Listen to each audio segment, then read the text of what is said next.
So I'm going to hand over to Frida Owinga of PassionProfit, and she's going to talk to us about taking your passion to profit. Karibu Frida, give her a round of applause. A bigger round of applause.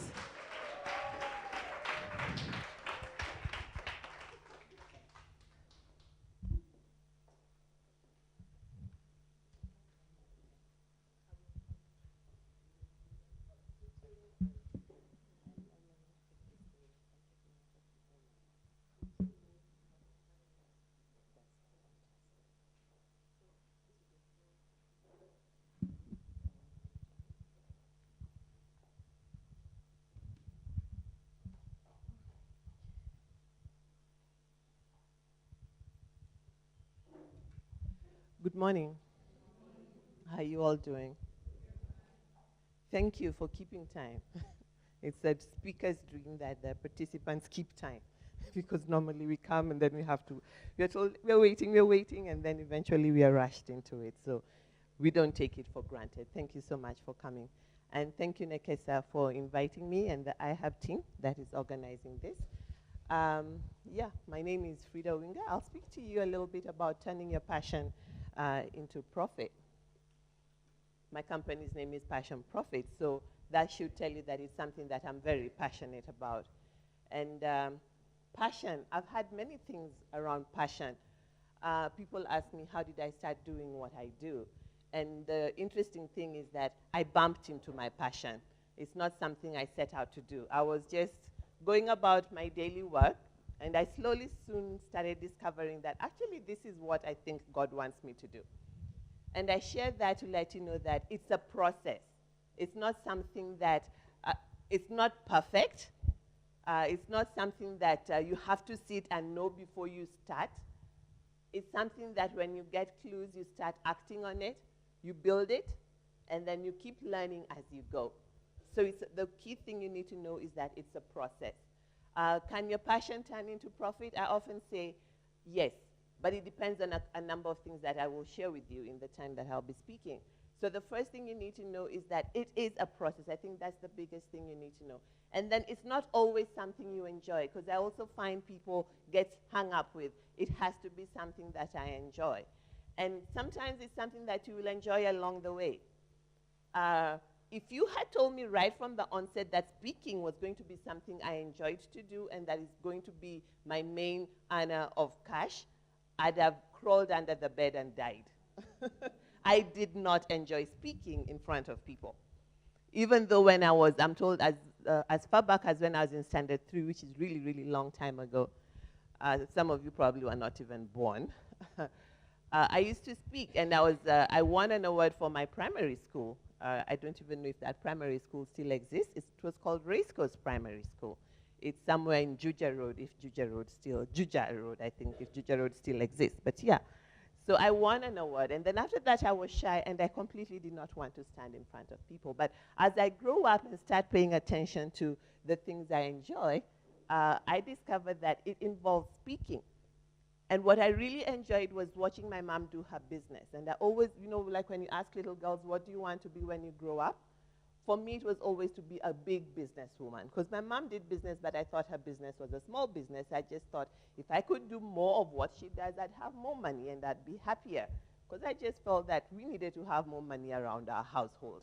As a little girl, that's what I felt. And I felt her business brought in more money than my father, who was working. Because I noticed when my father went to work, we had the bare necessities, but when my mom did her business and got money, when she came back home, she came back with what were goodies for me. And goodies were chips and sausage. I'm sure that's not good. Yeah, I mean, sausage was just like, oh my God. I still love sausages to date.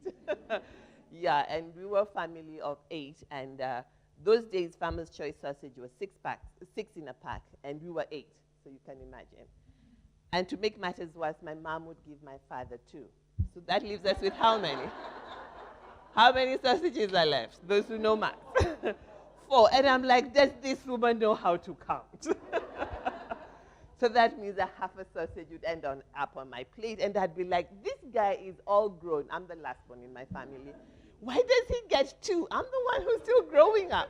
So yeah, as a young girl, my ambition was to do a business that could allow me to eat 2 sausages. People have dreams, yeah. All right, so your passion. It's a process discovering it. It's a process packaging it so that you can make profit out of it. A little bit before I get into debunking the passion myth. I'm sure you've heard, pursue your passion and the money will come. Yeah, pursue your passion and the money will come. I wish it was that easy. But in the pursue your passion, there are 3 things I want you to remember. Number 1, people. And the first person is you.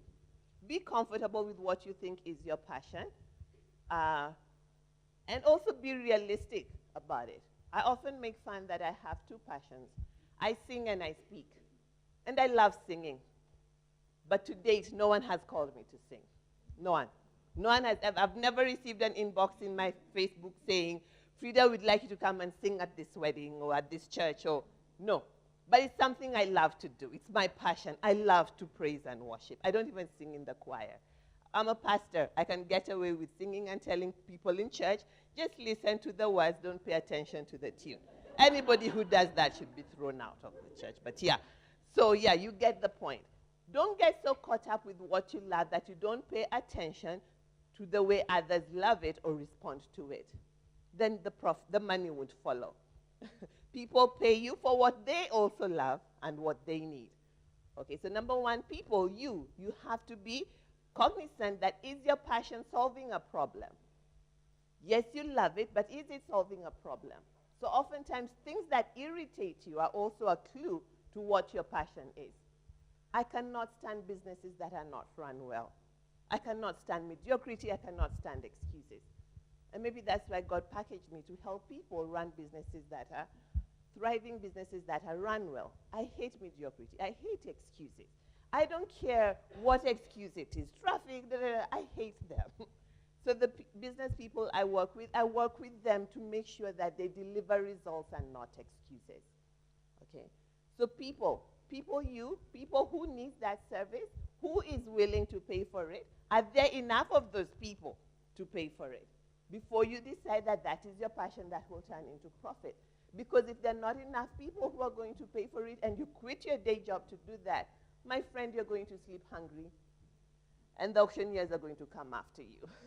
And that's why I said it's a process. There's nothing wrong with trying to discover what your passion is while you're working for somebody else.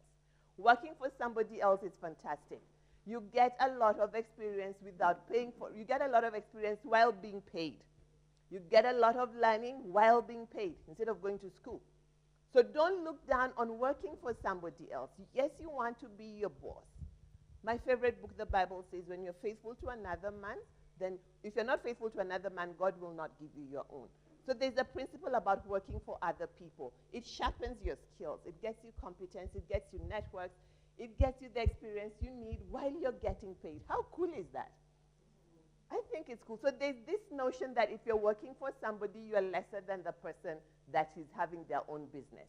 It's not true. Tell your neighbor for me, it's not true.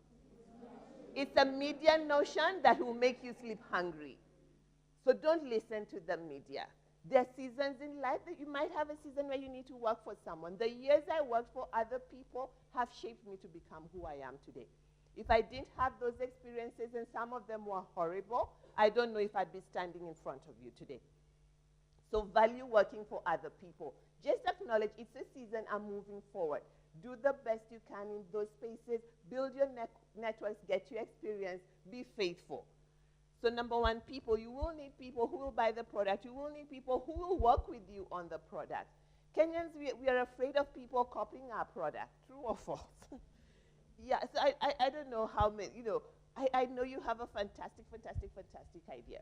But you must have a group of trusted friends of people that you can bounce it off on for them to tell you, if they will even buy it, if they will even tell their friends about it. So yeah, we need to be careful who we speak to, but we need to have a group of trusted people that we can speak to, test ideas, get feedback. So you need to know who are those people. If you heard Jack Ma when he was here the other time, the Alibaba guy, he said he started his company with 18 people. But you want to be alone in your bedroom with this thing, and then you come out with it to the market and nobody buys it, and you wonder why it's not working. Because you're fantastic, but you need to work with other fantastic people. Tell your neighbor for me, you're fantastic. But you need to go out and meet some more fantastic people. Okay. All right. So people, and then product. You need to package your passion, that thing that you love. I'm not going to spend any money doing a CD. I'm not. I'm not even going to spend any time going to a studio to try and record a song, as much as I love to sing, because I know that that is not the product that will turn into profit. And how do I know? All the times I've sung, nobody has asked me to sing again. But every time I speak, so I've been called to speak on TV, I've been called to speak on radio, I've been called to speak abroad, I've been called to speak in the region, I've been called to speak in Ushago, I've been called to speak in all kinds of places. So there's a clue that there's something that happens when I speak. Are you happy hearing me speak right now? If not, you can just wave your hand and I'll forgive you. I promise I won't feel bad. All right. So you need to capture your passion and package it, the value of your passion, and package it into a product, because that is the product that people will buy. And you need to have a consistent process of packaging it into a product, because it's one thing to sell 10 chapatis to this group, but one day when you need to sell 1,000 chapatis, it's not going to be you rolling the chapatis in, isn't it? And I say that because oftentimes when we are starting, we don't think beyond this thing growing beyond us. If you're not there, how will that organization exist? If you want profit, it needs to exist beyond you. And that's why you need people. When you're looking for money, investors always want to know who else is working with you on this thing besides yourself. So don't be shy about working with other people. Okay? There are things I know in business, but there are other business consultants who know other things that I don't know. Like I don't know, I'm not good with finance. So I have a fantastic lady who does finance and risk, and I'm not shy about it. I don't have to know everything, all right? So there are things I know, and there are things I know kind of, but I'm not very good at them. So I let other people do that. So performance. So for you to perform at your optimum, you will need to know what are your strengths and what are your weaknesses. Don't waste your time working on your weaknesses. Spend time. Like I can't waste my time training my voice, trying to talk in soprano. I mean, I have an inbuilt microphone. I always tell people that, you know, because I'm not going to be a singer. I'm going to speak, right? So I spend time reading how I can speak better. What are the things that I want to speak about? You know, I spend time on that. I get coached for that. But you'll never ever see me spending time on singing.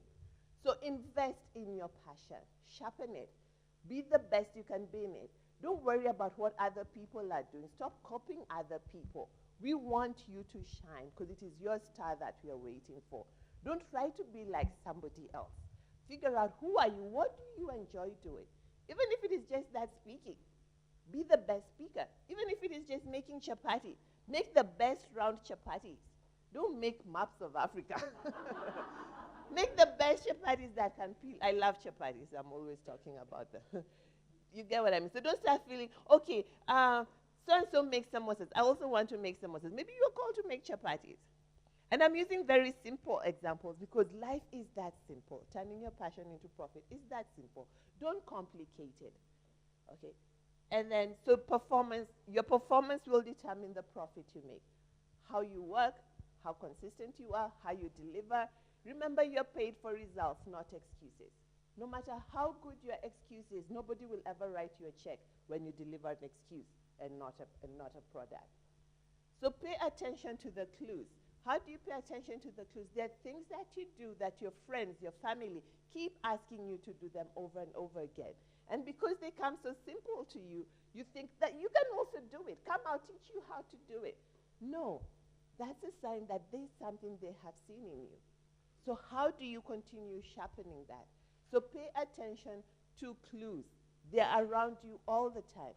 Things that you enjoy doing. That thought that keeps coming back to you that never goes away. Write it down. Work on it. Remember, you take action, then you start building, and you learn as you keep going. Don't wait for the perfect thing before you start. When I started PassionProfit, we have a basic 8-module program. When we started it, it was just sheets of paper that I printed. Even to date, I don't have a book on it.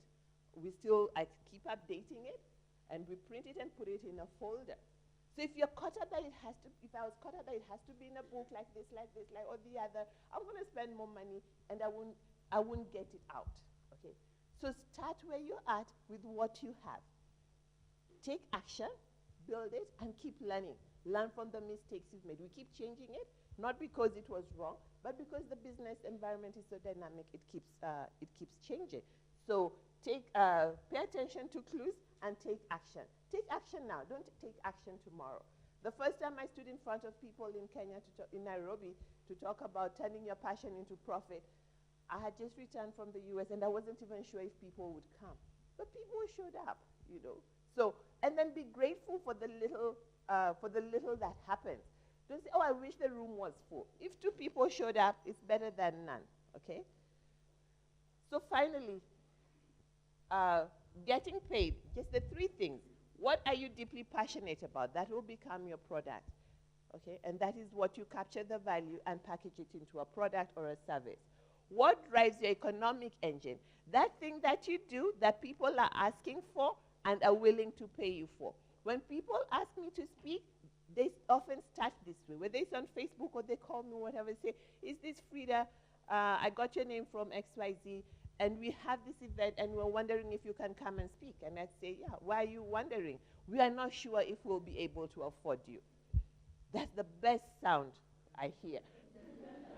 I'm like, okay, so what is your budget? And they come up with crazy numbers, good crazy numbers. And I say, yeah, that will work, don't worry. And normally the higher the number, that becomes my standard charge after that, okay? So what drives the economic engine? That thing that you enjoy doing and people begin to want to pay for it. And then what you can be the best at in the world. Focus on what you can be the best at in the world, okay? You will know it. Even if Wanjiko, Atieno, and Njoroge tell you you're good at doing hair and nobody comes to ask you to do hair, you know they're just lying, right? But if people take pictures of what you do and keep asking you to do it, then you know that is it, isn't it? So 3 things: remember people, remember product, and remember your performance. Thank you so much.